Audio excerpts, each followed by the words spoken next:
Good morning, everyone. Good afternoon and good evening, wherever you are. Welcome back once again to our Summer School on Brazilian Studies 2022 edition. We are very happy to have you back with us this morning. Unfortunately, we're approaching the end of these two extremely rich weeks, but we still have 3 days to go and very exciting 3 next days. And today we have the honor of having Professor Debora Freire Cardoso with us. She's a professor of the Department of Economic Sciences at the Faculty of Economic Sciences at UFMG. Thank you very much for being with us, Professor. We are delighted to have you with us. And let's hear from you some insights on Brazilian economy. Thank you very much. The floor is yours. Okay, hello everyone. It's a pleasure to me to be here, and I would like to thank this invitation. It's a really pleasure, and I hope we have a good time today. I'm going to point out some aspects of the Brazilian economy. It's a challenge to talk about the Brazilian economy in 1 hour. I'm a professor of the topic of Brazilian economy, and usually we take 1 semester to talk about and to learn about the Brazilian economy. And today I will point out some aspects of the, sorry, just I have to do something here. Today I will talk with you guys about the Brazilian economy, about some aspects of the Brazilian economy, but it's kind of a challenge because we are a very complex economy, and we have many issues right now in our economy, in social aspects, in political aspects, and then I hope we have a good time today. I will share my presentation.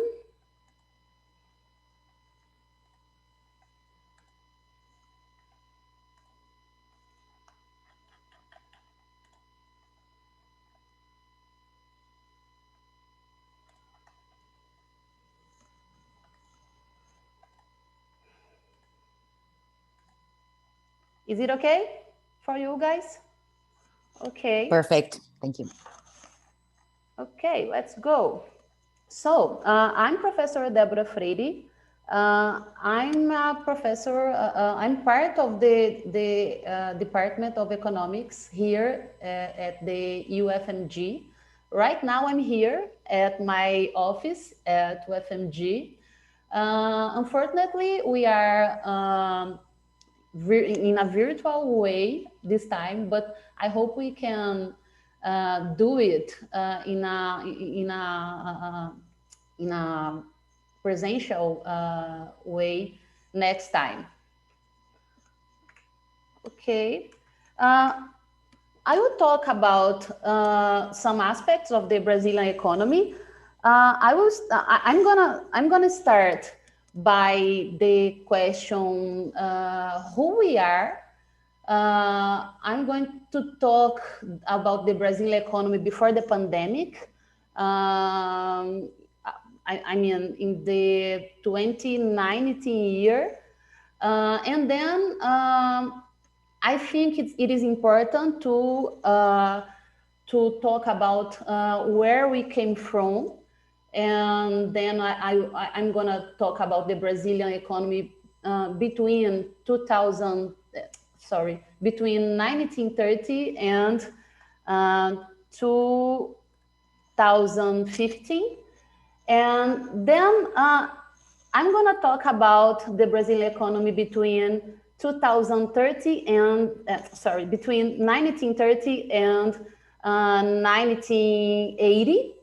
And then between 1990 and 22, and then we are going to talk about the Brazilian economy between 2003 and 2015.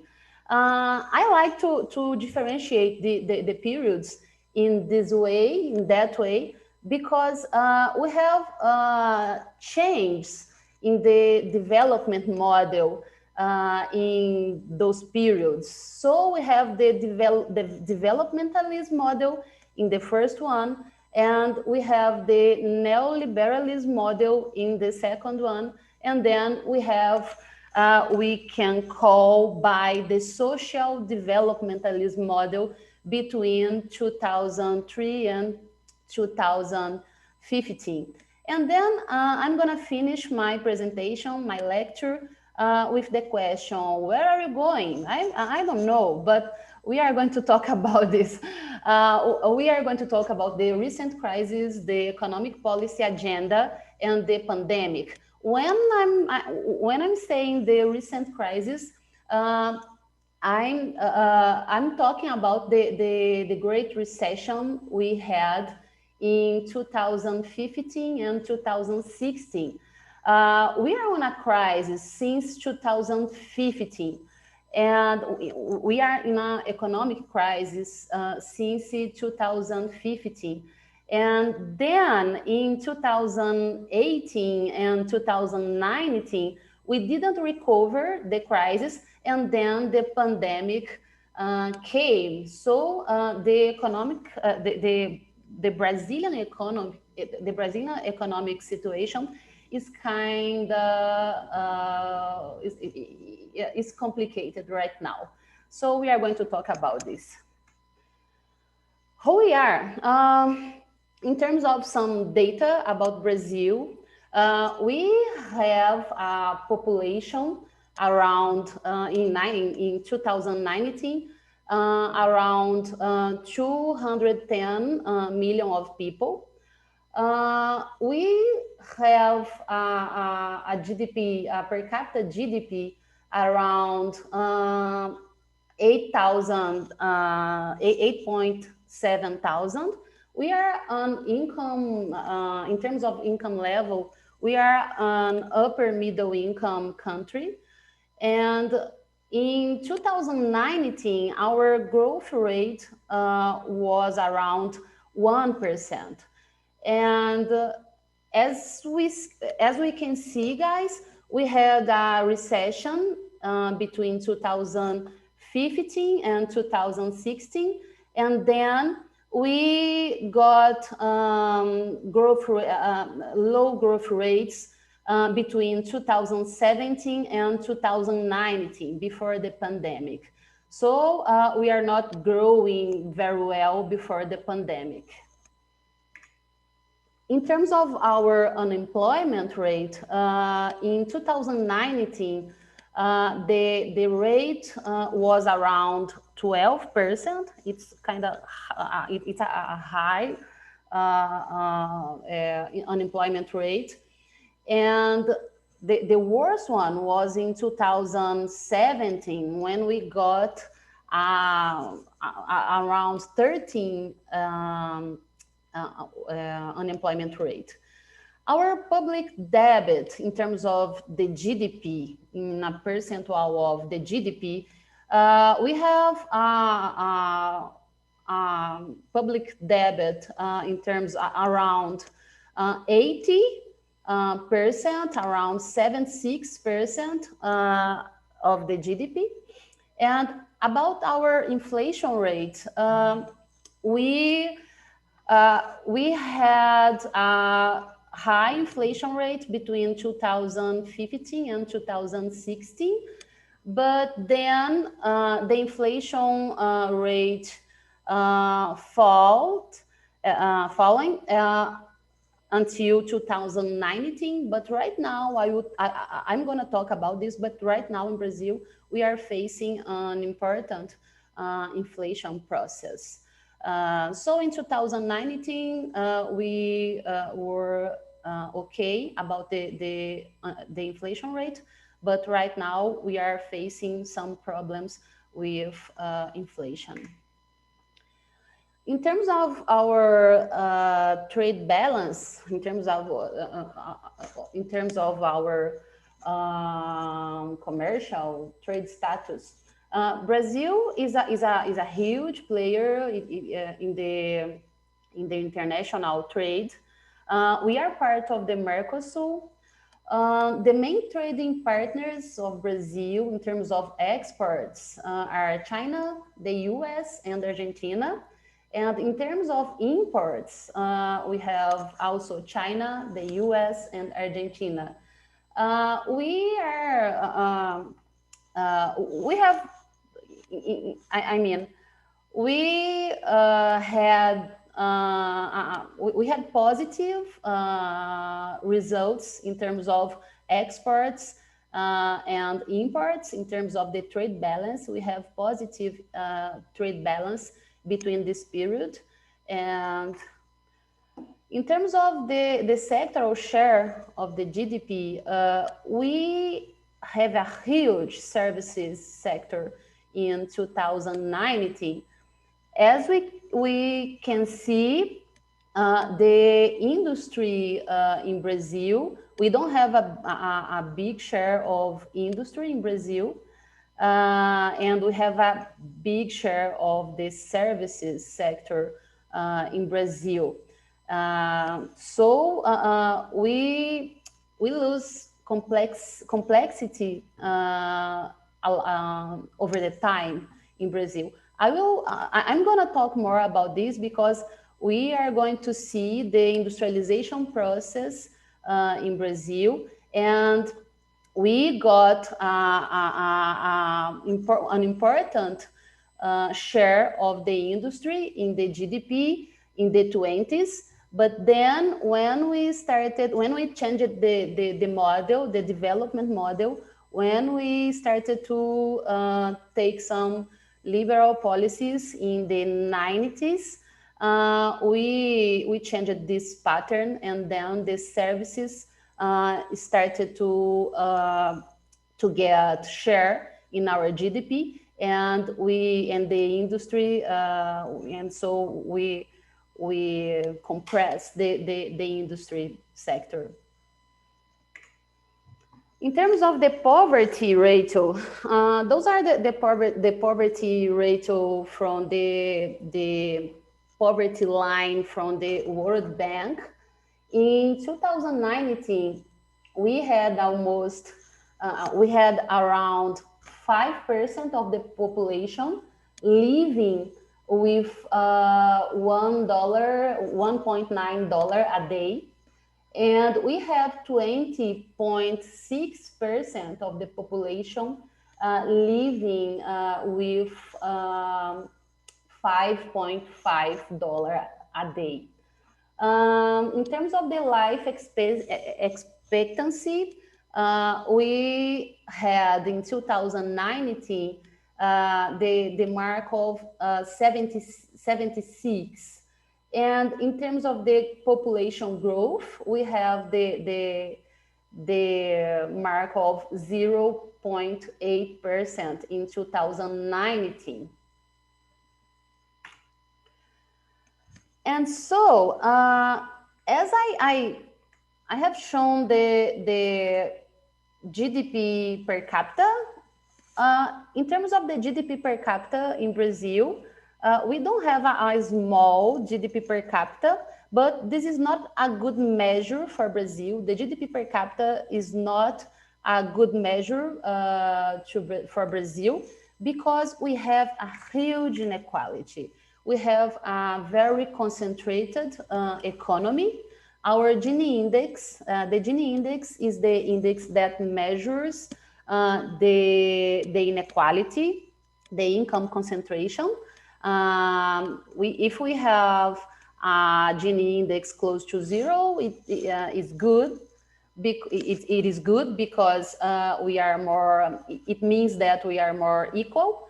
And when we have a Gini index close to 1, it's not so good because it means that we have a very unequal society, have a very unequal country. And so our Gini index in 2019 was around 0.5. So it's a high index, okay? And we can see that we had 27.88% of income in Brazil appropriated by the richest 1% of the population. And we have that the richest 10% of the population appropriate 55% of the income in Brazil. So we are a very heterogeneous economy in terms of income distribution. We are one of the most unequal country in the world.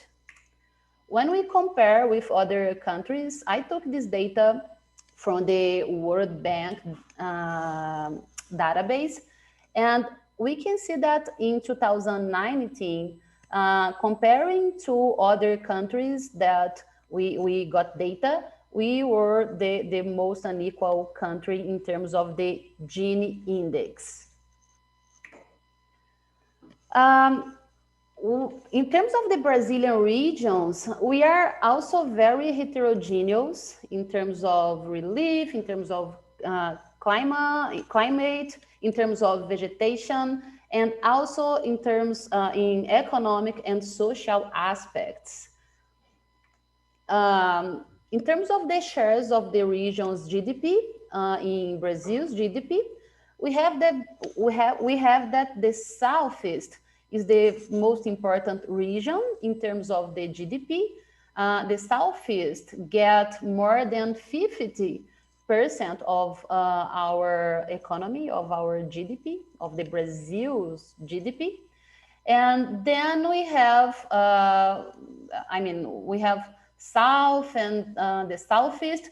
But when we see the population, the distribution of the population by regions, we can see that most of the population is in the Southeast region, but the Northeast region is also very important in terms of the population, but not in terms of GDP. So we have a very concentrated economy in terms of GDP, in terms of production, in terms of economic variables in the Southeast region.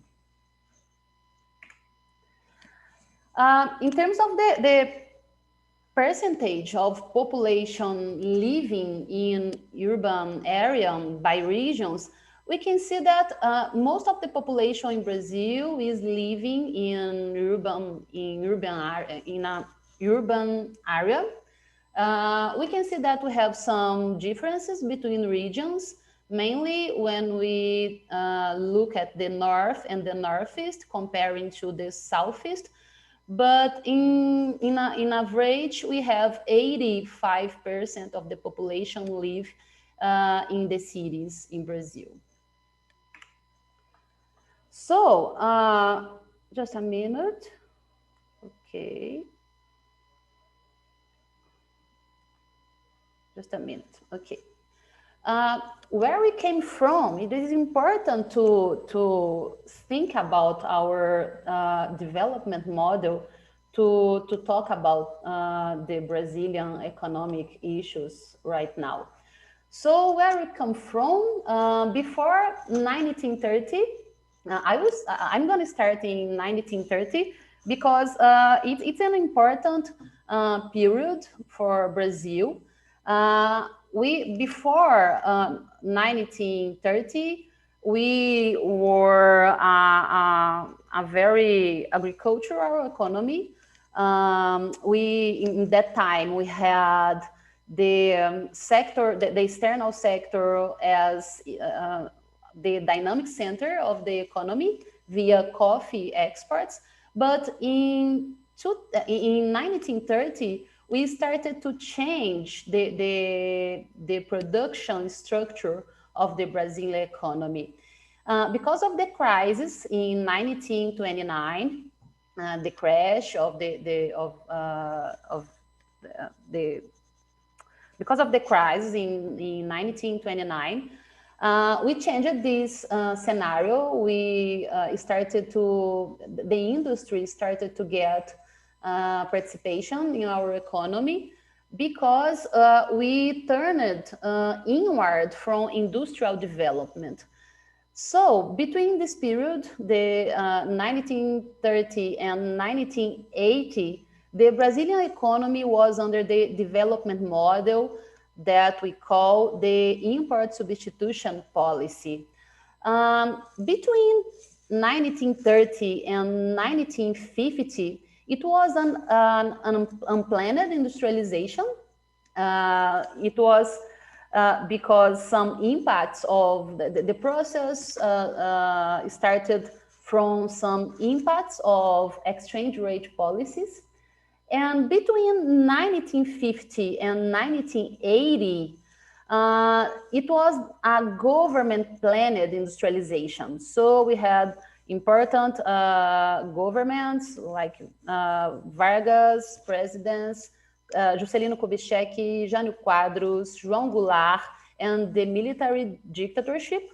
And in those governments, we took a government planned industrialization between 1950 and 1980.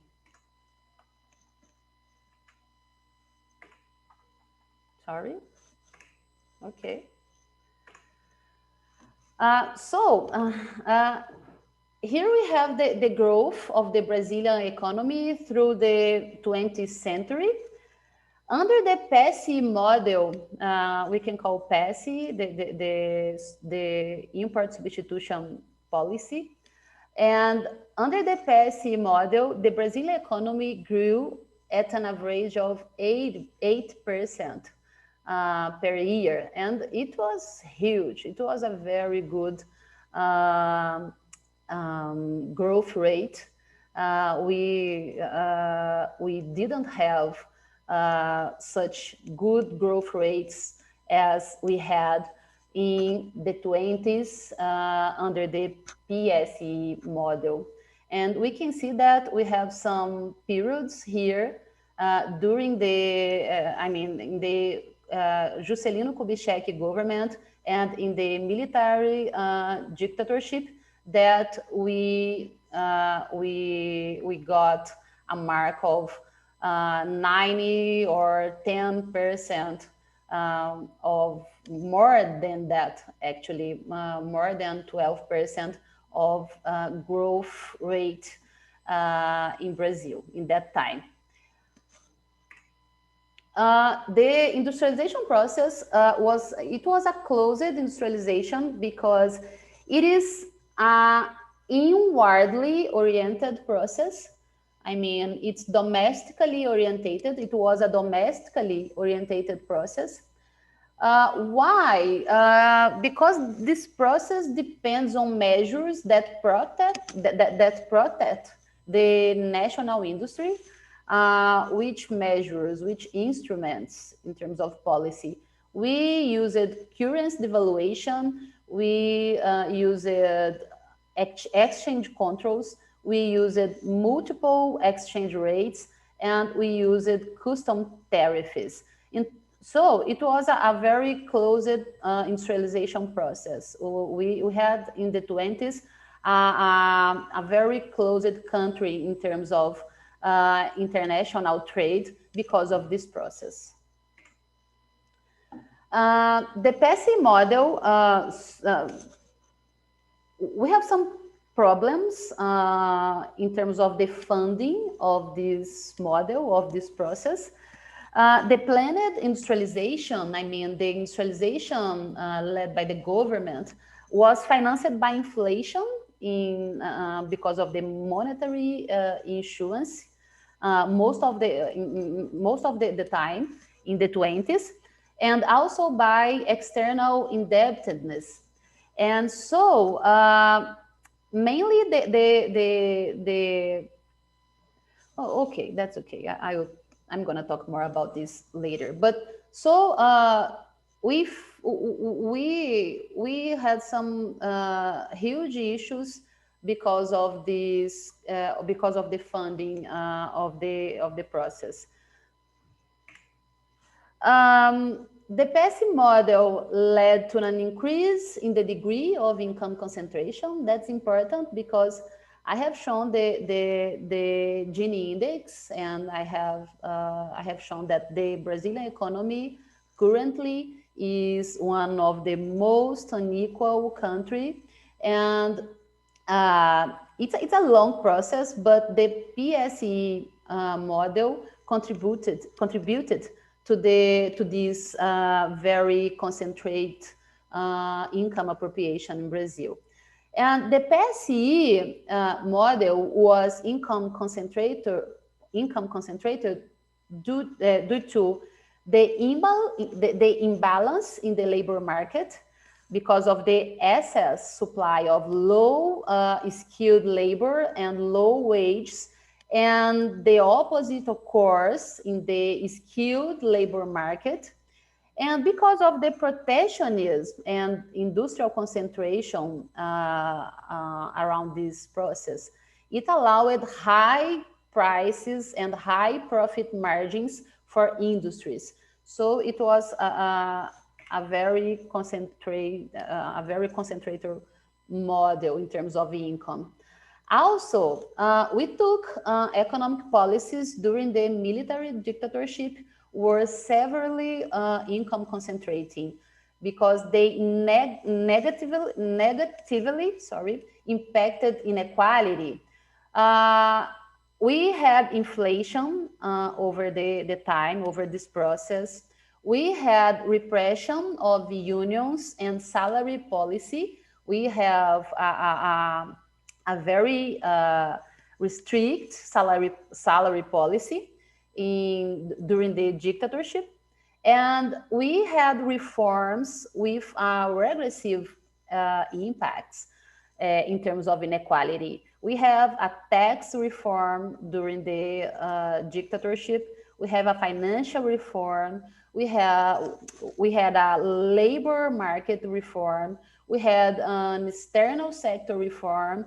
And all those reforms were regressive ones, all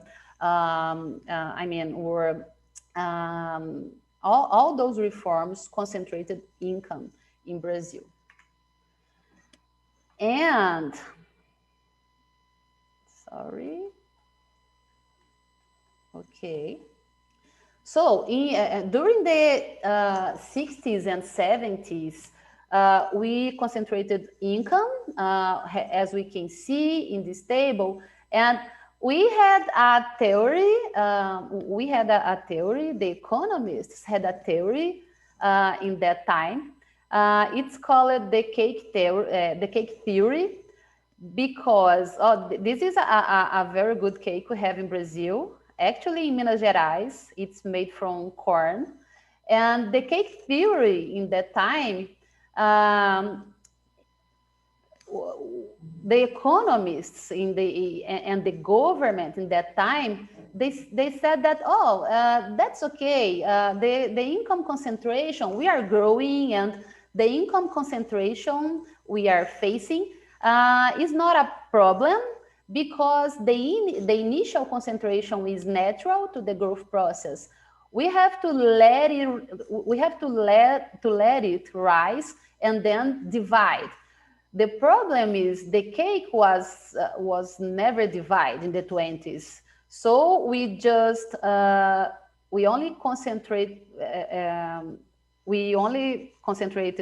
concentrate income, but we didn't divide the cake between the population in Brazil.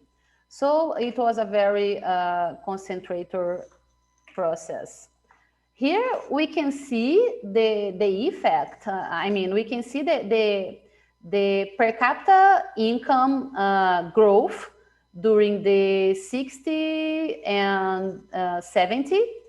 And then we can see the income inequality growth in this period. And as we can see, the per capita income grew in this period, but also the inequality grew in this period.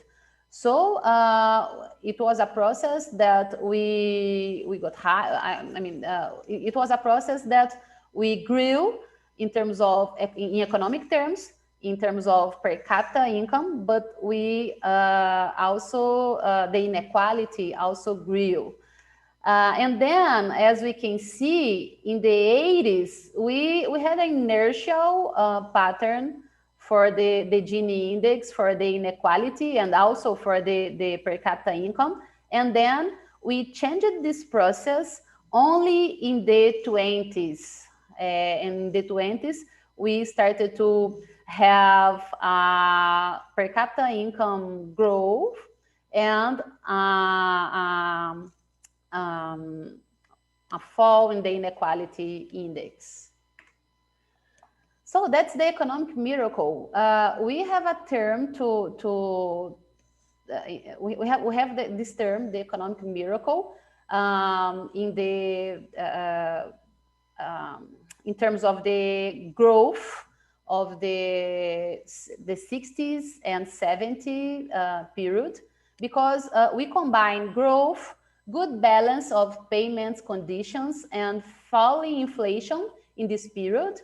But this is a cartoon from Miller Fernandes that we got a very high economic growth, but for the poor people, it was very bad. It was a very unequal process. So the growth process of the Brazilian economy under the PSE model went into a crisis in the 80s with the oil shocks and the external debt crisis. And when the flows of external financing to Latin American economies stagnated. So we had the oil shock, the global oil shock, and then we have an external debt crisis. Our external debt was huge, and then we start to combine cycles of recession and stagnation in the 80s, fiscal crisis in terms of the government finance, and high and rising inflation. So the 80s is marked by the inflation, a huge inflation process in Brazil, and by a stagnation process in terms of the GDP, and also by fiscal crisis. Here we have the dynamics of monthly inflation since 1984. As we can see, we had faced a huge inflation process. Yes, we had, it's a monthly rate, okay? And in the beginning of the 90s, we have around 80% of inflation in Brazil per month. And between 1985 and 1994, we took several price control plans in terms of the inflation, trying to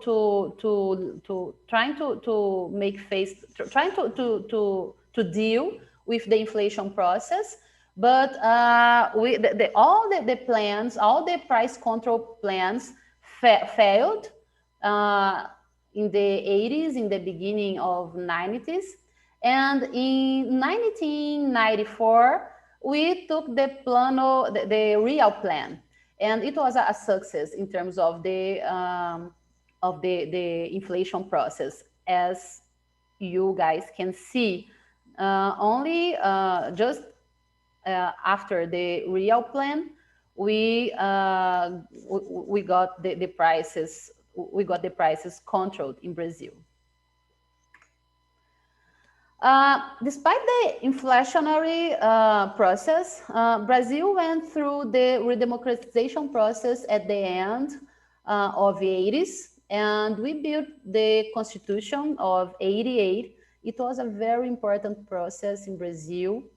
Uh, the Constitution of 8080 built the Brazilian welfare state. We had the formalization of the workday of 8 hours a day and 44 hours a week. We had the formalization of the right to an extra salary per year, prior notice, maternity and paternity leave, and the right to strike. We had priority given to social rights, health, public education, maternity and childhood protection, and assistance to vulnerables in the Constitution. So we got a very important constitution in social terms in Brazil.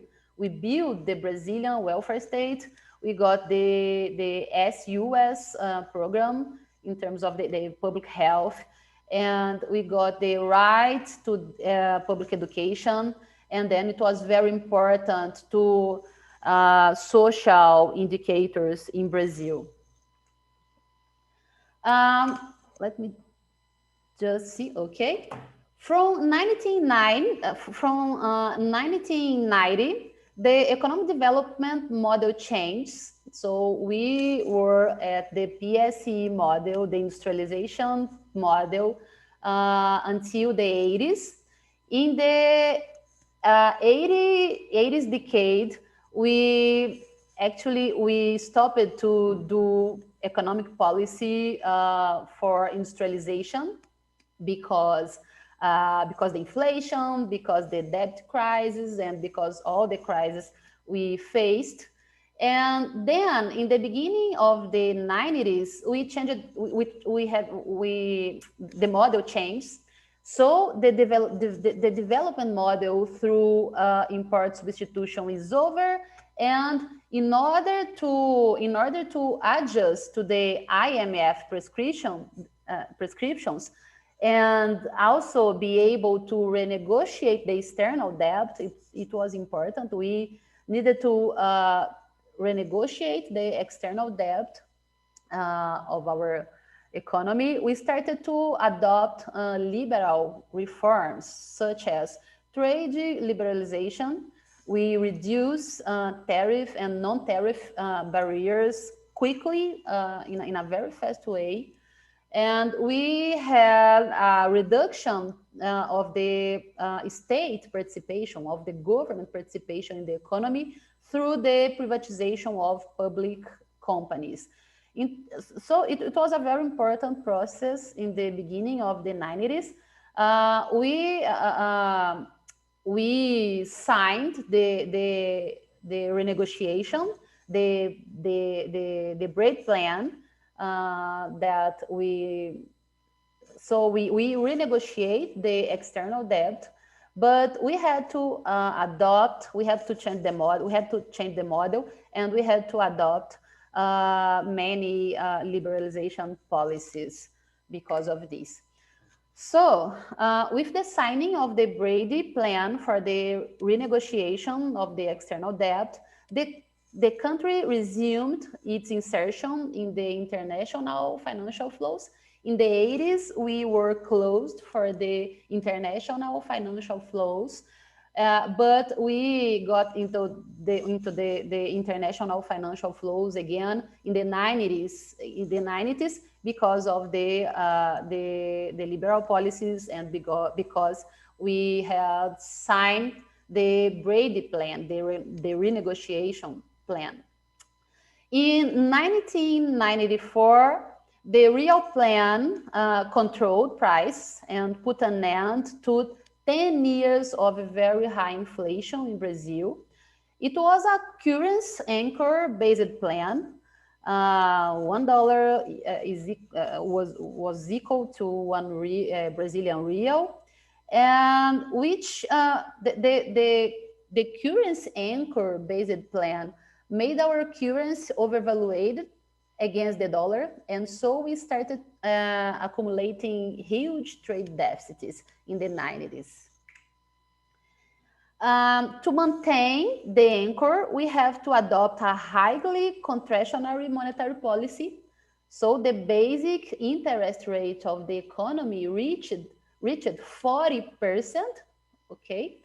And with the end of inflation, the population begins to gain purchasing power and increase consumption, but the high interest rates have reduced growth and the unemployment begins to rise. So the real plan was a success in terms of price controls, but the high interest rates we had to take reduced growth and employment in Brazil. It was very hard times because of the unemployment rate. With an appreciated exchange rate, high interest rates, trade liberalization, and no industrial policy, we didn't take industrial policy in the 90s, the industrial sector began to lose participation in the economy. So we have become a less complex economy. As I have shown to you guys, the industrial sector share in the economy, we have a small participation, of the industrial sector in the economy, and that started to happen in the 90s because of the exchange appreciate rate, the appreciate exchange rate, because of the industrial policy we didn't take, and because of the high interest rates we took. And we made important changes in the organization of public accounts in the period. It was an important period for the public accounts, but the fiscal imbalance grew over the decade. So the indebtedness, the debt, grew in the decade. Domestic, internal, and external debt grew in the decade, in the 90s, because of our fiscal imbalance. In the face of all these problems, in 1999, we devalued the currency. We abandoned the anchor, the exchange anchor, and we devalued the currency, and we adopted the economic policy model called the macroeconomic, the macro tripod. And the macro tripod was based on primary surplus, government revenues greater than expenditures, inflation targeting system, and floating exchange. And with the new economic policy model, the economy began to show signs of greater stability. This is the model, the macro tripod is the model we take so far, but now currently we are not getting primary surplus since 2014, but we are still in an inflation targeting system and with a floating exchange rate. So we can take a look again in that graph, as I have shown, because of the per capita income in the 90s and the income inequality in the 90s. As we can see, after the real plan, we started to have a growth in the per capita income, and we started to have a slightly decrease in the inequality, but we can say that this process started, the opposite process, the growth of the per capita income and the fall in the income inequality started to consolidate in the 20s, not in the 90s. So from 2003 and 2015, we have a new process, maybe a new development model we can call the social developmentalism model. And in 2002, the Workers' Party, under the figure of Luiz Inácio Lula da Silva, wins the election. Oh, I forgot that. In the 90s, I mean, in this important change in the economic policy around towards the macro tripod, we had Fernando Henrique Cardoso as the president, okay?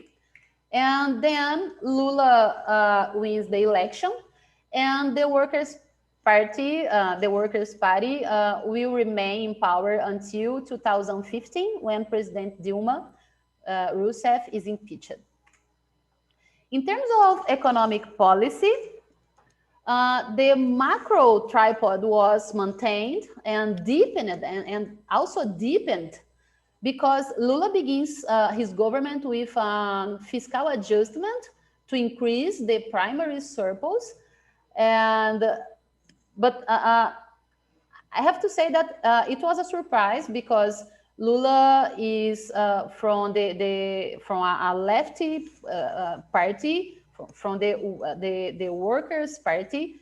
And then when Lula started to do some fiscal adjustment, it was a surprise. But it's important to say that we got some important advances in social policy mark in Lula 1, in Lula 2, and in Dilma Rousseff.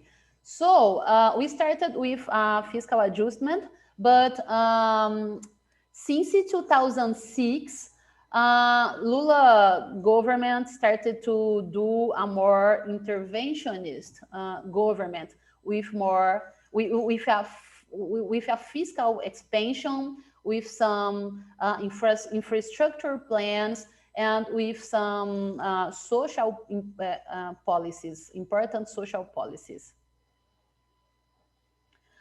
It is important to say that the social policy, I mean, the Bolsa Familia program, we had an important income transfer program in the Lula 1 and in the Lula 2 and the Dilma Rousseff, I mean, in the work party government. And it started in 2004, okay? So even during the Lula 1 government, the commodities boom stimulated the economy, so the external sector started to grow. And the commodities boom stimulated the economy and started a virtuous process of growth with income redistribution. But the income redistribution was due to the policy, the social policies, not because the commodities boom. It is important to say. The social policies stimulated consumption, so the household consumption becomes the component with the highest growth in the GDP in the middle of the 20s. Which programs we had? We had income transfers. We had the Bolsa Familia program. We have a strong stimulus to household consumption through credit expansion.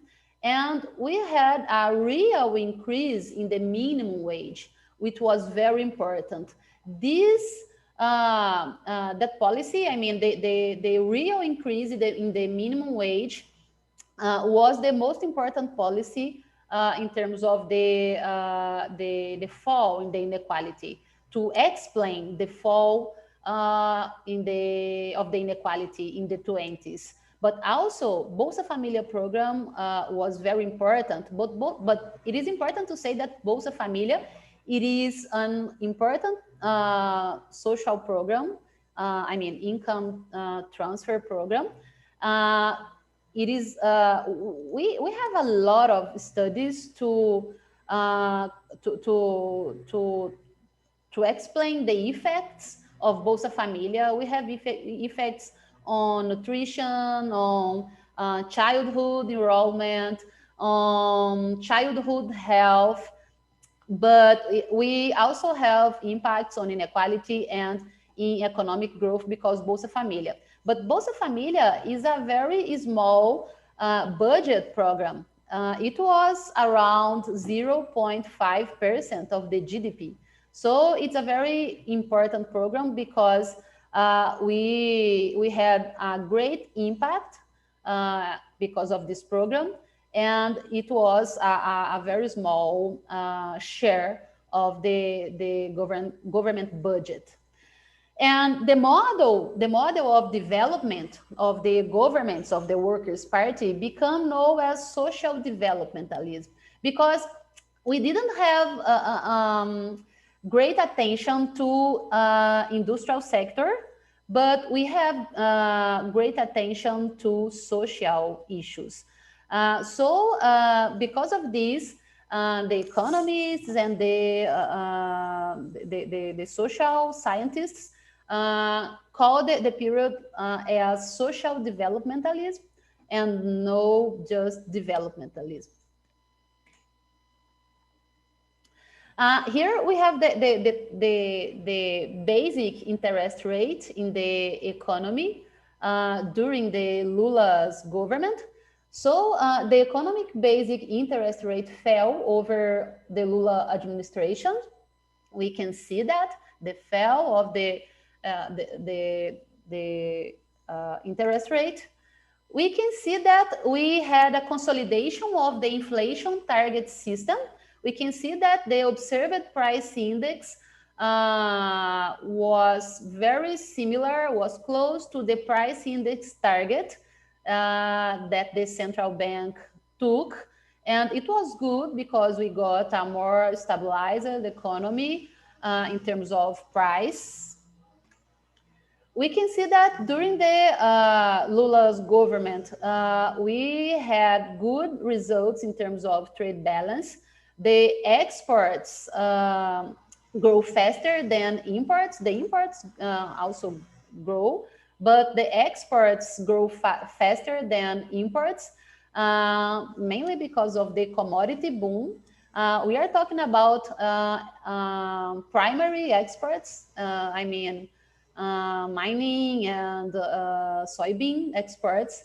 And we are not talking about industrial manufacturing exports, okay? But it was important because we got a very good result in the Brazilian trade because of the commodity boom. Due to the large inflow of foreign exchange into the economy, and also because of because of the exports and the capital inflows, we had a large inflow of foreign exchange in the economy, and then the exchange rate appreciated during the decade, during the Lula's government, as we can see here. So we had a process of appreciation of the exchange rate, and it was not so good for the manufacturing sector. So that also explains the small share of the industrial sector, of the manufacturing sector in the Brazilian economy. So here we have here we have the real economic growth rates during the Lula's government. As we can see, we have a consolidated growth process. It is not similar. It is not similar to the 20s growth process under the PSE model, but it was a good growth process in this. In the 20s, and in 2010 we reached the mark of 7.5% of growth. And in that time, we can see the cover of The Economist. Oh, Brazil takes off. And it was a very, a very good expectation time in Brazil. And then we had The Economist cover. We also had good results in terms of public sector net debt. So as we can see, over the Lula's government, and also in Dilma's Rousseff government, but the process started to take another way in 2014. But as we can see, during the Lula's government and Dilma Rousseff government, we have a consistent decline in the debt to GDP ratios. And, okay, that's okay. And here we can see this important process in Brazil because of the stability, because of more, because of the growth rates, and also because of the management, the economic policy management of the debt during Lula's government. Here we can see that actually what we did, we changed external debt by internal debt, and it was good because it made us less vulnerable to external shocks. In our past, the external shocks always reached us in a very huge way, and our economy suffered with external shocks in a huge way. And because of this process, because of this management of the debt, changing internal debt by changing external debt by internal debt, it was very good for our economy to face external shocks, as, for example, as COVID, as another external shocks we are facing right now. In terms of the components of the GDP growth, as we can see, we have a growth rate around 4.5% between 2007 and 2010, and between 2003 and 2006. We had a growth rate around 3.5%, and in the total period we have 4% of growth rate. And as we can see, between 2003 and 2006, the export drives the growth. As we can see here we have the commodity boom impact in the Brazilian GDP, in the growth.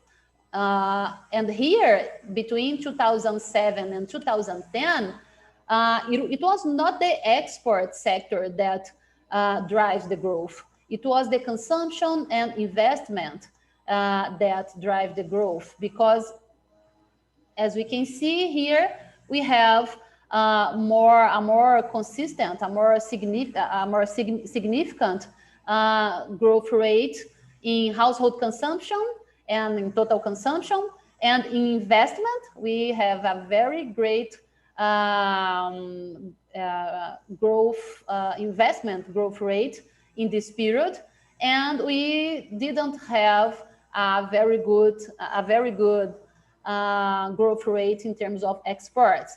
And so this is important because mainly we heard that the Lula's government was good just because the exports, only because the commodity boom. But it was not true, because we had important policies that stimulated household consumption and investment. We have programs to stimulate investment, infrastructure investment, and we have the expansion in credit, we have the social policies, we have the real growth of the salary, of the minimum wage, and then we have great impacts in consumption and investment in that time. So we had, in social terms, maybe we have the most important results during the Lula's government and also in Dilma Rousseff. We have a consistent drop in inequality by any index we observe. If we observe the Gini index, if we observe the Theo index, the proportion of poor, or the ratio between the income of the 10% richest and the 10% poorest, we can see an important process, as we never have seen, in terms of the inequality in Brazil, in terms of the fall in inequalities index in Brazil. And then here we can see, just to finish this part, an important process in terms of the human development index. As we can see, in 2000, we had in most of the north and northeast regions, we have human development index less than 0.5, which is a very bad index. It's a very bad measure. And in 2010, as we can see, we changed completely the image of the distribution of the human development indexes in Brazil. We got more high index in the south and in the southeast, and also in the north and in the northeast of Brazil. Okay, and then I'm finishing. Just more. I need just some. I need just few minutes to finish, and then. So what happened? It was very good. We were growing. The inequality was falling, and then growth starts to slow down from 2011. We are under the Dilma Rousseff government, and Brazil enters in a recession in the second quarter of 2013. I mean, a negative GDP growth rate is a recession. And we formally emerged from the recession in early 2017. So we had a huge cumulative drop in per capita GDP of almost 9%. It's huge. And what happened? This is do you guys remember this event? I don't remember, okay? I don't want to talk about this, but it was never existed, Professor, never existed. I don't want to talk about this, but this is important because I think this is one of the reasons, this is one of the explanation of the crisis, of the economic crisis. Just kidding, but okay. The interpretations of the reasons for the economic crisis in the Dilma Rousseff government are still under debate among economists. We have international slowdown. Some economists point out for international slowdown in terms of trade, that it was not so good for us, and the external sector suffered with the international slowdown. We had fall in investments due to a lack of confidence in President Dilma's economic policy, because for some economists, it was based on more interventionism, on more government interventionism. It was, I mean, one of the explanations when we go to the literature about the crisis. We had fiscal imbalance and debt growth worsened confidence in the economy. So we started to get fiscal imbalance. The fiscal balance was an important instrument of the macro tripod, and then we start to get fiscal imbalance. And some explanations, some economists point out that this event worsened confidence in the economy. We accelerated growth in wages because of the real growth of the wages. And so some economists point out that it had pressured companies' profit margins. And we had political crises. We have Petrobras scandals. We have Lava Jato scandal, and we have popular demonstrations of 2013. And so we had many potential explanations for the interpretations for the reasons of the crisis. It's still on debate. So on average, what is the problem with that recession in 2015? On average, previous Brazilian recessions were brief, I mean short time, light, I mean little GDP loss, and with fast and consistent recovers. As we can see here, the red one is the recession, 2015 and 16 recession. In monthly terms, we started the recession in 2014, but in annual terms, we started the recession in 2015.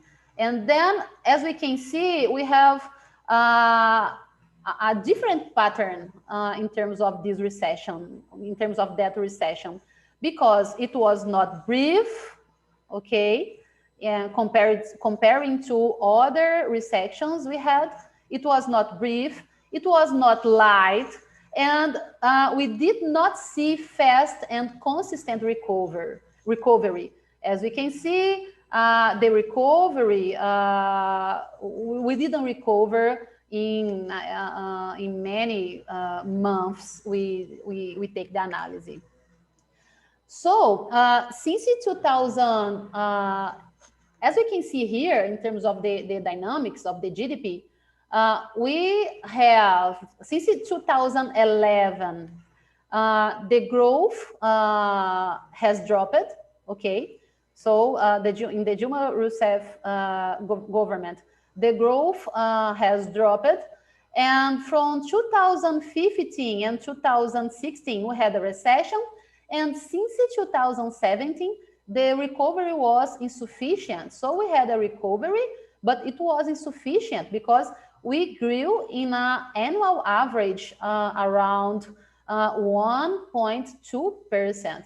So here we have a recession around 3.4% of we had a fall in the GDP growth around 3.4%. And then from 2016 until 2019, we didn't recover. Here we adopted another fiscal agenda. Actually, we started to adopt another economic policy model, another economic policy agenda based on austerity. Here in 2016, we approved the expenditure ceiling. It's a fiscal rule that fix the real growth of the government expenditure, and then we fix the growth.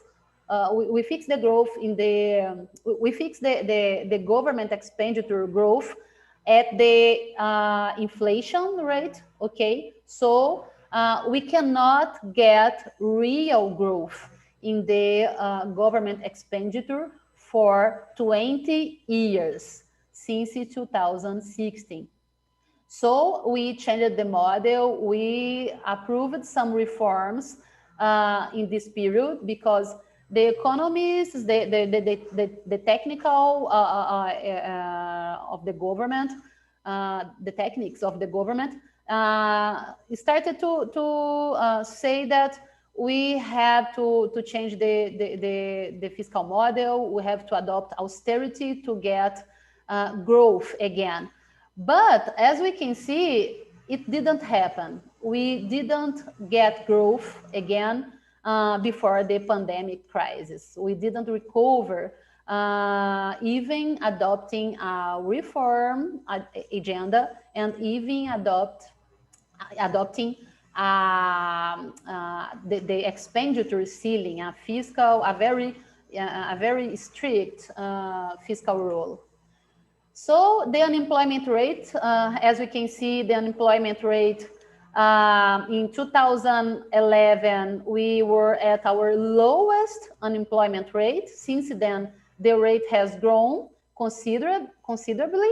So we were at a rate of 12% in 2018 and 2019 in terms of unemployment rate.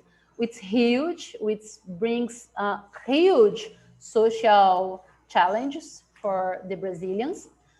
And about the reasons for slow recovery, we can say that the Brazilian economy continues to be hit by many shocks. We had truck drivers, we have elections in 2018, a very hard election process, a huge political crisis in 2018. We had trade war, and we have political crisis. And also, we have a pro-cyclical fiscal policy. We have primary deficit target, but we are not keeping this target. We are not keeping this rule. Okay, right now we are getting deficit. But we have the expenditure ceiling, we have the spending ceiling, that it's a pro-cyclical fiscal policy. So the fiscal policy loses its role. What I mean, the public investment in Brazil in historically low levels, and the social spending is declining since the expenditure ceiling rule was approved. And the explanation of the government techniques is, we run out of money. But as economists, we can say that it doesn't exist. I mean. So we adopted the austerity as an economic policy agenda since 2016, and the expanding ceiling is a constitutional amendment that we approved that sets public expanding growth at the rate of the inflation. So we cannot have growth, real growth in public spending. And the post-2015 period, I mean the austerity period in terms of economic policy, has been marked by a decline in public investment and social spending. So we have the impact on Gini index because of the crisis, because of the economic crisis, and also because of the economic policy agenda. As we can see, since 2014, when we start the economic crisis, when we started to get a higher unemployment rate, we started to concentrate income again. And it seems that the austerity agenda, the austerity policy agenda is worsened, is getting, this process, the concentration process, the inequality process is getting worse because of the policy agenda, the economic policy agenda. And then the pandemic, okay, I'm finishing. promise. Then the pandemic, what we had, the GDP in 2020 fell 4.1%. Okay. The drop could have been greater. Actually, the projections was greater, but we had spending policies that were very effective, such the emergency aid for the households. It is important to say that the executive power managed the pandemic in a very badly way, okay? But the legislature exerted a lot of pressure for policies to help the economy, and the subnational governments were also very important in containing the health crisis, the sanitary crisis. And so the fall in the GDP was not so, it could have been greater, it could have been greater, but it didn't, because of the economic policies, the spend policies. I mean, in terms of the expenditure ceiling, it didn't work in 2020. The government had to spend, and the most important policy was the emergency aid. It was a income transfer program to poor and vulnerable households, and it was huge. So it was very important also to keep the GDP, I mean, also to contain the recession. In terms of the poverty, we don't have good news, because we were in I mean, since the austerity policy agenda and the economic crisis in 2015, the poverty in Brazil is growing. Here we have the internal line of poverty. It is not the World Bank line, okay? And then as we can see, in 2020, the poverty fell because of the emergency aid. The policy was so huge, and then we saw a fall in the poverty. But in 2021, the poverty grew again. Okay, so we are in a process of we are increasing poverty in Brazil right now. In terms of the inequality index, the inequality fell in 2020 because of the emergency aid, but it grew again in 2021. So we started to, we are in a concentration process in terms of inequality in Brazil right now. So, and then the pandemic, I mean, as you can see, guys, probably you heard about it. We had around 674,000 deaths by COVID in Brazil. We are right now on the hunger map again, so that is so bad. We have hunger in Brazil. We are in a social crisis. Right now, we have inflation. We are facing an inflation process, so our price target system is not working very well because of external shocks, because of the war, because of the exchange rate in Brazil. But we are facing, because of the energy cost, but so we are facing an inflation that make the life of the poor households worse, okay? And then we have political scandals. We have we are in a political circumstance, in a very, we are in political terms, we have elections this year, so we are in an unstable contest right now, in social terms and in political terms. So the economy is very unstable right now. So again, we have the the economist cover for the Brazil in the pandemic. Okay, thank you. Sorry, I think, yeah, I took more than 1 hour, but Professor, that was great. It was great. I mean, not for the news that you bring. The news are not so good, right? But anyway, so thank you very much. We do have a few questions, but I would like to, since you were talking about current economy, I want to I wanted to be try to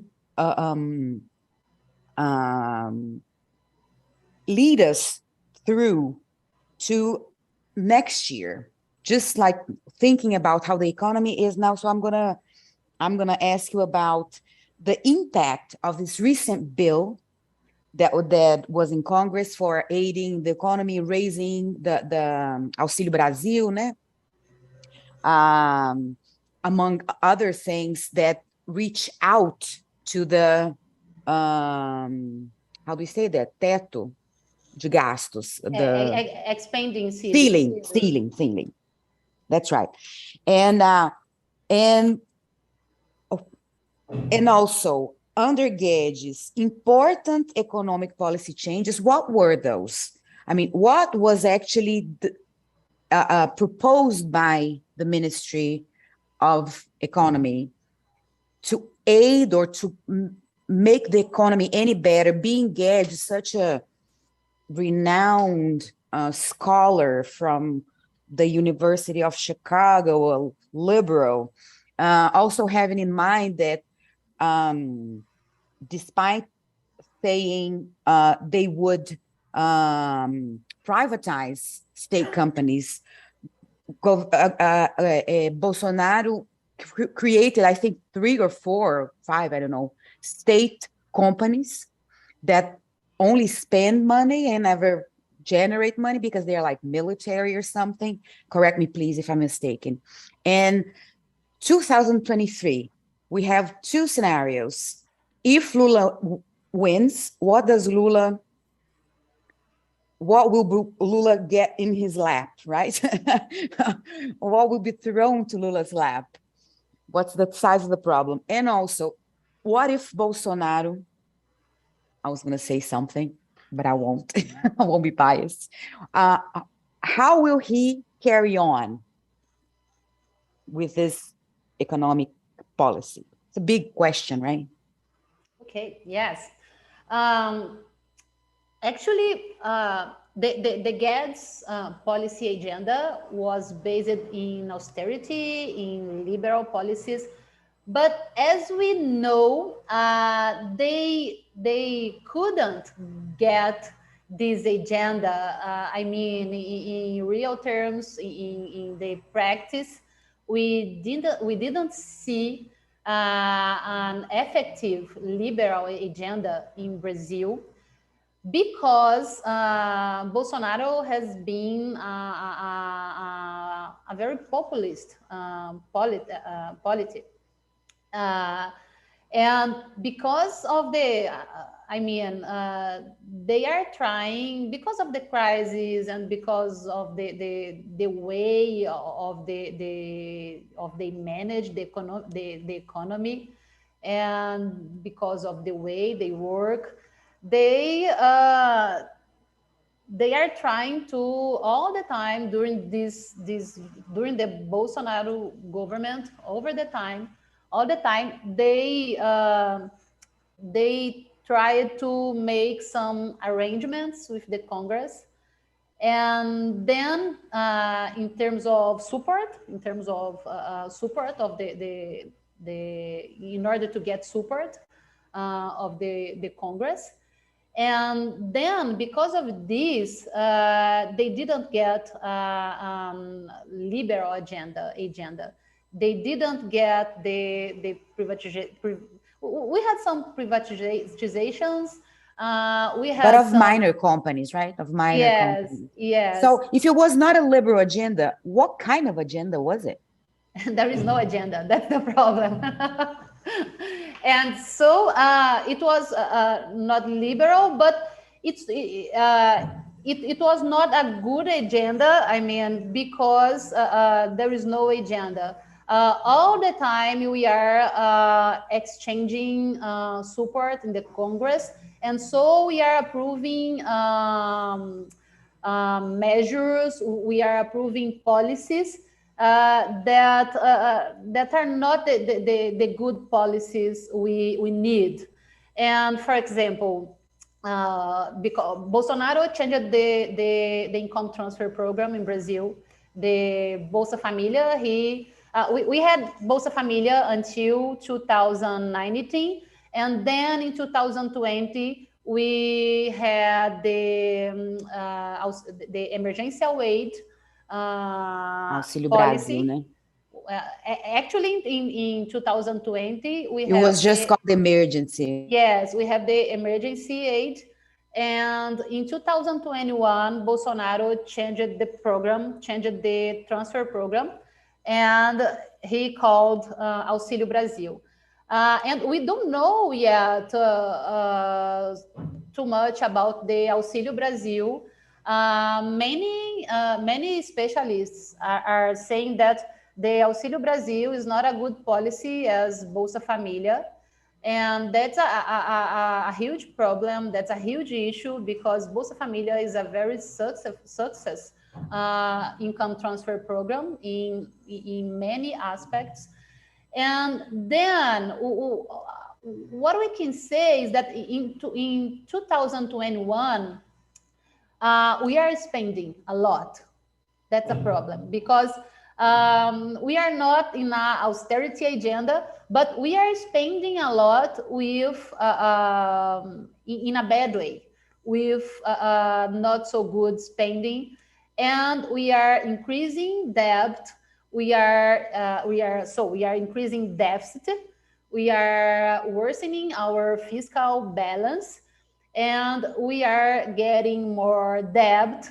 And that's the problem to the next government, because we are getting more debt with this kind of ineffective spending, because of these political exchanges, because of the political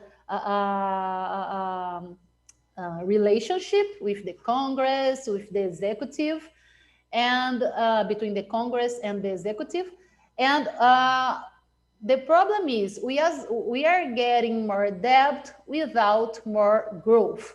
Because if we get more debt, but we get more growth, that's okay. So that's not a big problem. That is not a big issue. But we are getting more debt and we are not getting more growth. And also we have inflation. So the projections for the next government is we are in trouble. So because the fiscal situation will be complicated, and also we don't have good projections for growth and for for inflation. So we had to change the model. For the economy, it's not just for the economy, but for the democracy, for the economy, for the social, we have to change the model of development, the model of public policy in Brazil next year. So that's the answer. The answer I can do. We have to change the model, but the next government will face huge problems because of this very ineffective spending that Bolsonaro is doing this year because of election priorities. Yes, you're absolutely right. But I'm going to take the chance. Anthony Wagner from New York University in the United States suggested, and I'm going to add up to that, okay? Playing the devil's attorney in a way. Because as we have been seeing throughout all the lectures, during Lula's two terms, we had significant growth. We could see that in the economy. We could see that on the streets. We could see people were buying more. We could see less people begging on the streets and the like. Okay, so this, we can contest that. But then again, I've heard, I'm kidding, during PT's government, especially Lula, there's been huge critique that Lula served two gods.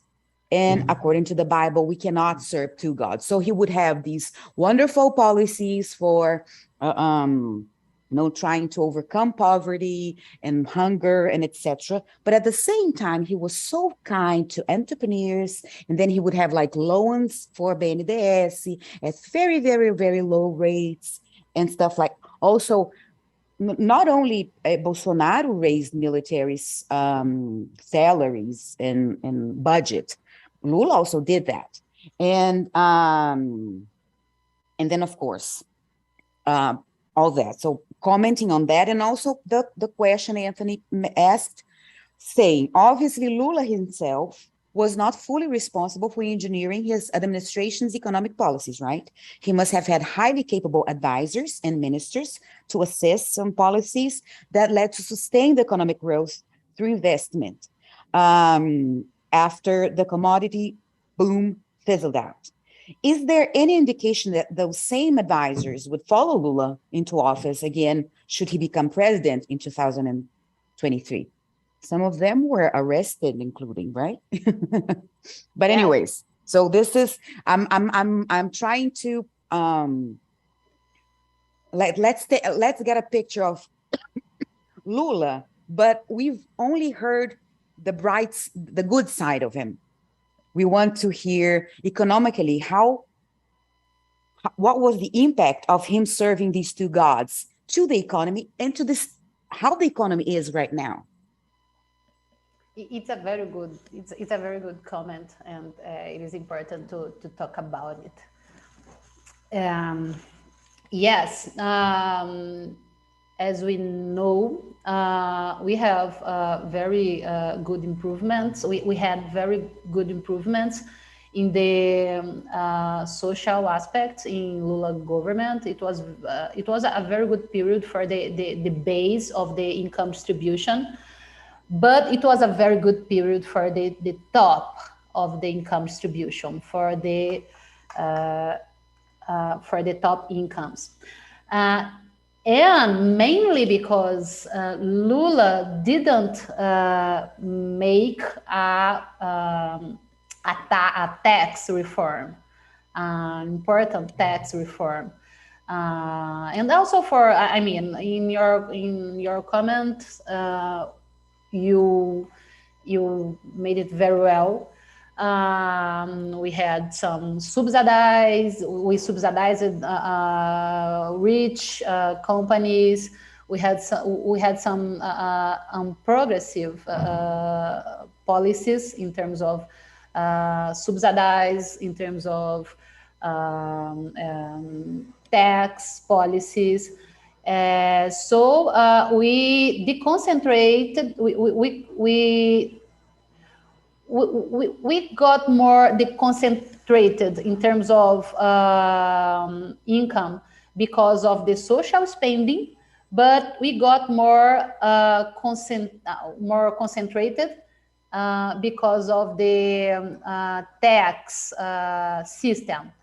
It was not Lula's fault, I mean, but it was an issue that he didn't face. And so he's being charged.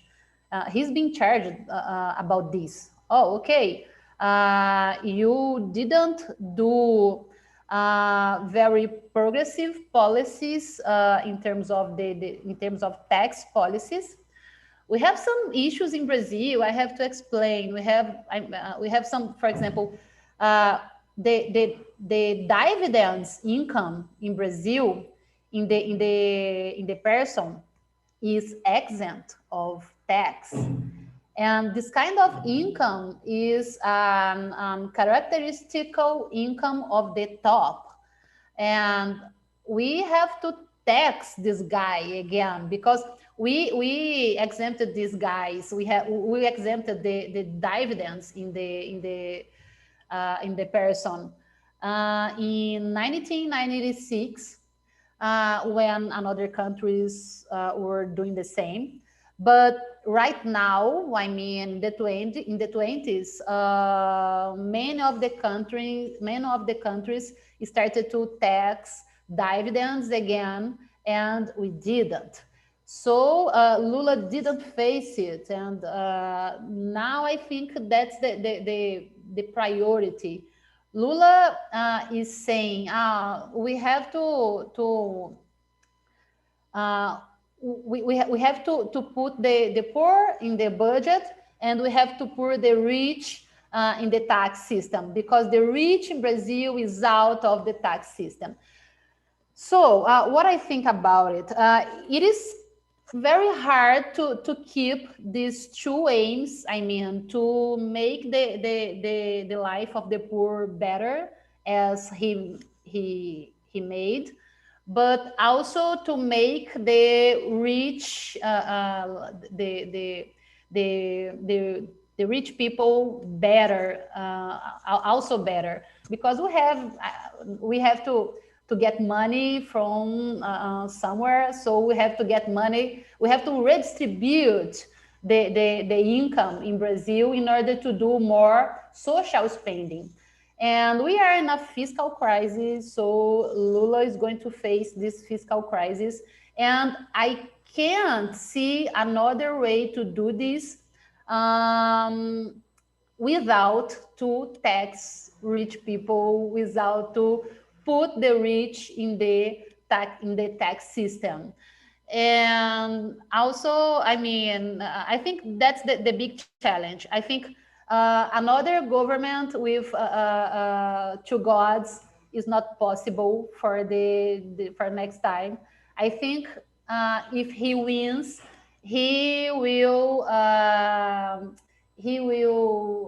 have to lead. He will have to deal with this. He will have to deal with the trade-off.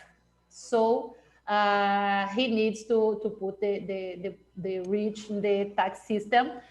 And in terms of the technical team, it's hard to say, because we don't, I think, I don't know it very well in terms, because what I'm saying, when Lula won in 2003, he didn't put the more left economists in the team. The team was more orthodox. The team was more orthodox in 2003, and then in 2006 he started to incorporate more left economists orientated. He's signaling that in this time he will go for a more heterodox economy in terms of the economic policy agenda. What I mean, he's signaling for fiscal responsibility, but also with social responsibility. And then, but he's signaling for, so far, he's signaling for more, a team with more heterodox economists. But I don't know very well, so I think we have to see. But I can just talk about the signals here. And hope, right? Yes. We have to wait and hope for the best. Yeah. But yeah. Thank you, Professor. The next question is from Yuta Kimoto. He's from Japan. He thanks you for your lecture. And he says, I have recently seen a lot of discussion of modern monetary theory in Japan. I understand that it is an argument that as long as the supply capacity is secure and as long as the debt is internal to the body, there is no possibility of default. You mentioned that Brazil switched from external to internal debt in the 2000s. How is this theory viewed by Brazilian economists? Yeah, we have a huge debate about this. The modern, the macro, how can I say? Let me see, the MMT theory, the modern monetary theory, the MMT in Brazil. We have some economists that are arguing that we have to we have to incorporate more the MMT theory in our economic policy agenda. Because right now we don't have issues, we don't have problems with external debt because of this process we have made in the 20s because of the change of external debt by the internal debt, and so we accumulated a lot of a huge a huge amount of international reserves, and it was very good for us because right now we can deal with external shocks, with external crises in a good way, in a way that we can do that. It was not the same in the 20th century.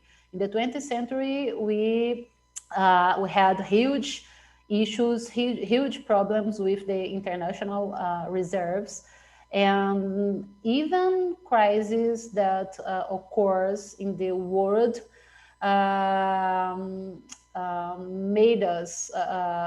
made a crisis in Brazil. And right now we are not in this situation. We are in a good situation in terms of international reserves, and so that's good. And so because of this, some economists defend the MMT theory in Brazil. But the debate, I think we have a very huge debate about this. But most of the economists, and I think the economic debate in Brazil is more dominated by the orthodox economists, and the orthodox economists in Brazil, they are against this kind of measure, this kind of economic policy for Brazil, this kind of theory for Brazil. They say, oh, Brazil, we can do that because we had problems with inflation. We had huge problems with inflation. Look at the 20th century, and then we can't we can, in terms of economic policy agenda, we can't get the MEMT theory. I think what I think about this, I think we have to discuss more. I think we need more time to discuss it in Brazil. We need to have more time to see what it will happen with another economies in order to answer this kind of debate in terms of if we can do this kind of policy in Brazil, if we can adopt the MMT agenda or not. Of course, it's kind of hard in Brazil because we really have a pass with inflation. We really have a stop and go process of growth So we don't have a consistent, a solid growth process in Brazil in the 21st century. So that's a problem because the MEMT theory, I think we need, I mean, we need more growth to try to keep this kind of agenda in Brazil. So before before to adopt the MEMT agenda, we need to do some change, some I don't like to do reforms, but actually we need to do some reforms in Brazil. I mean, what I mean, I have a very bad, a very strange tax system in terms of the consumption tax system and also in terms of the income tax system. But we have a very inefficient tax system. We have issues in terms of the public spending we have to fix before to do more. I mean, before to adopt this kind of agenda in terms of a MMT agenda, I think. Thank you very much, Professor. I'm going to make another question from Pranish. He's from the University of Alberta in Canada. And he says, this may be a broad question, but as China and India are also fast evolving economies, they themselves were once very bad. Could some of the same strategies they used be adjusted and adapted to Brazil's development?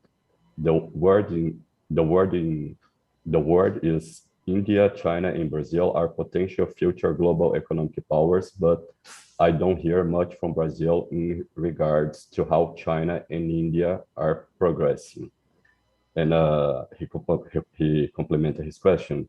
He says, in regards to China, don't they purposely devalue their currency? Therefore, if Brazil's currency is already devalued, there may be still some way to work and make strategies with this.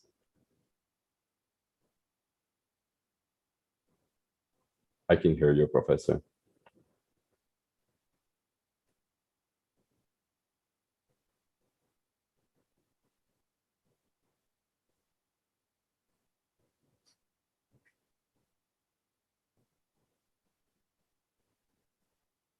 Can you hear her, Luciana?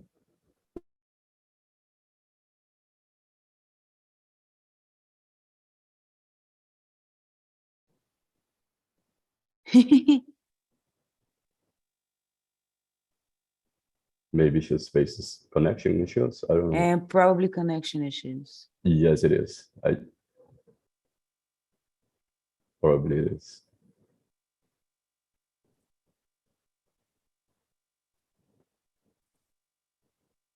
But she's going to be back. If not, we only have 10 minutes, so it's time already.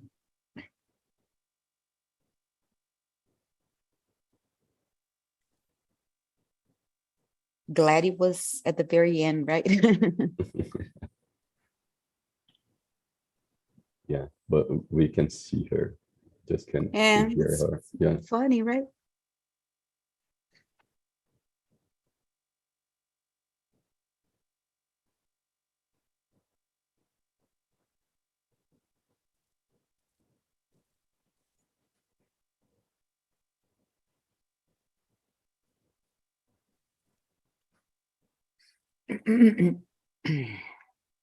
If Luciana, maybe if she's not able to come Yes, back, you can forward the questions to her and then we send. Yes, that would be a great idea because, Right. and also we're approaching the end and we won't have time to ask the other questions.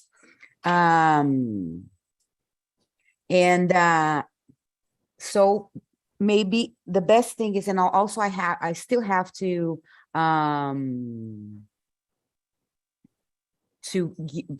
I have some announcements here. So that's funny because see, we can see her in the computer and we can't we can't hear you.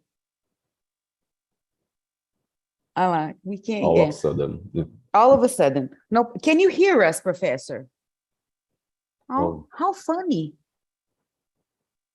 Maybe it's her headset, maybe. Let's wait for a couple minutes. Okay.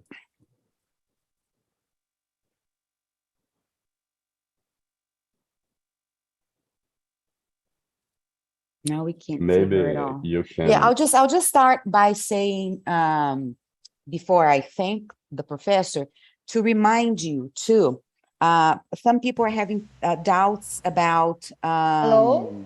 Oh yes, we can hear you now, Okay. Professor. Yes. Yeah. It was the headphone.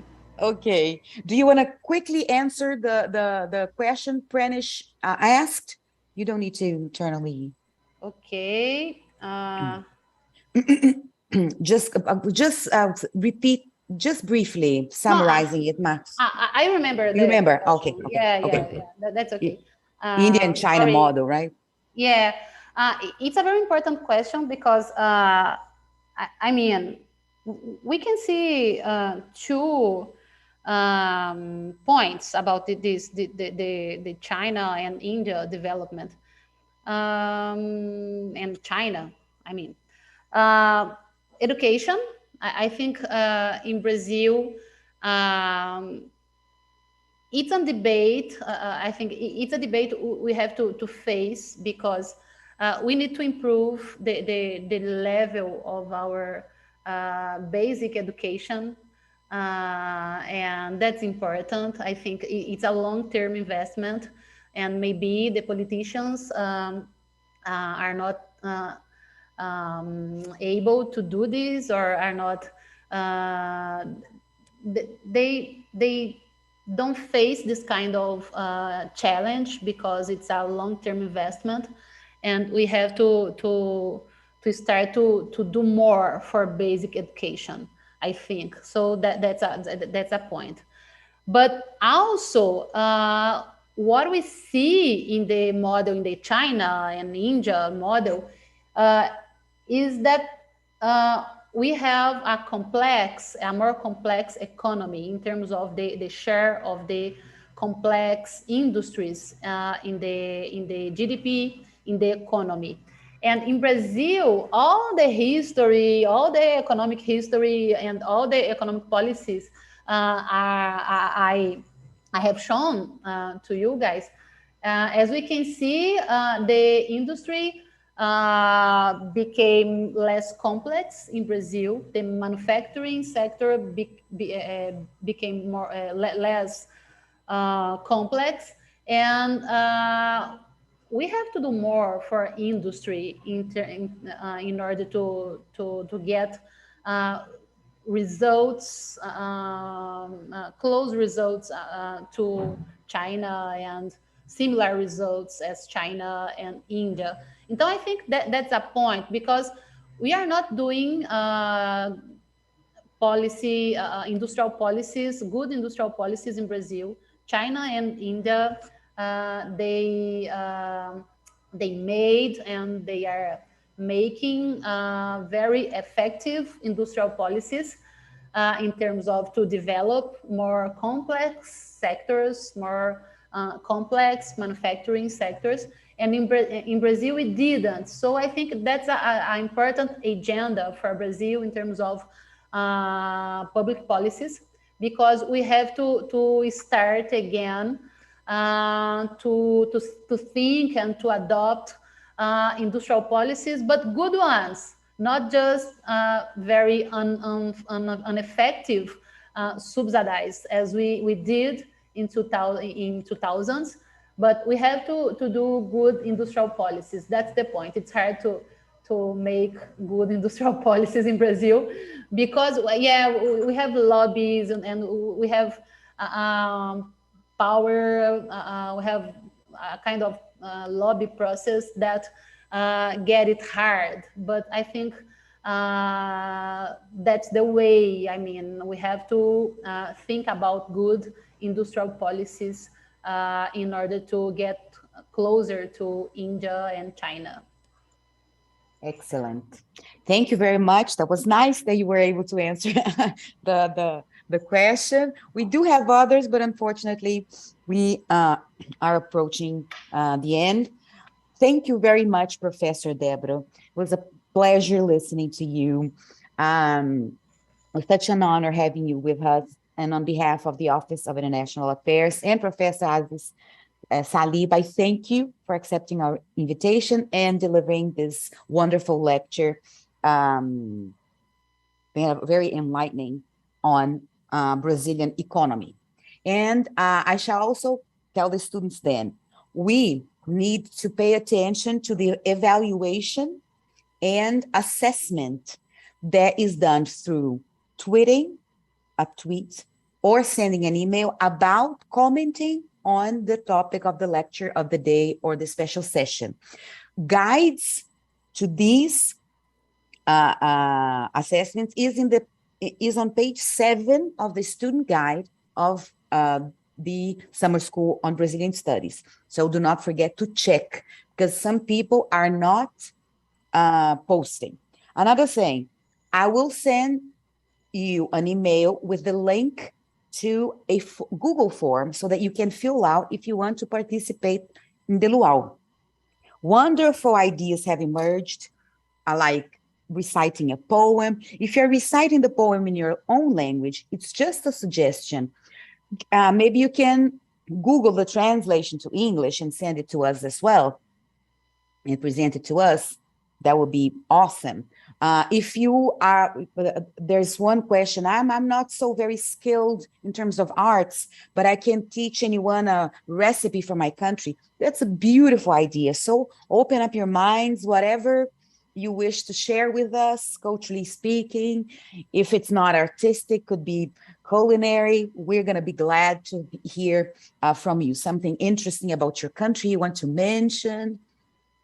So feel free, okay? I'll send you the form. And I'll also send you the form in our group, WhatsApp group. And tomorrow, we are going to have Professor Lucas Lima on foreign affairs, Brazilian foreign affairs. So thank you very much. Thank you all for coming. Let's open our cameras. And Professor Debora, would you like to say something? Yes, I would like to thank you. It was such an honor for me to do this speech, to do this lecture. I'd like to thank you, all of you guys. Thank you for your attention. It was very nice to me.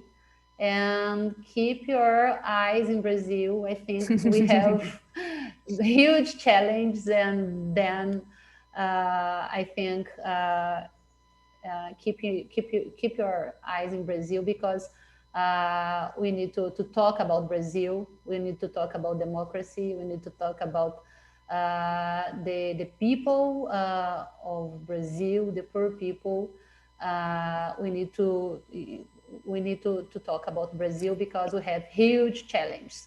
So, and the real enemies, right? And the real enemies. Yes. Yes. So thank you. Thank you very much. Thank you, guys. So Portuguese class in a few minutes, and we'll see each other again with Professor Lima, and we'll talk on WhatsApp. Okay? Bye-bye, guys. I'll see you.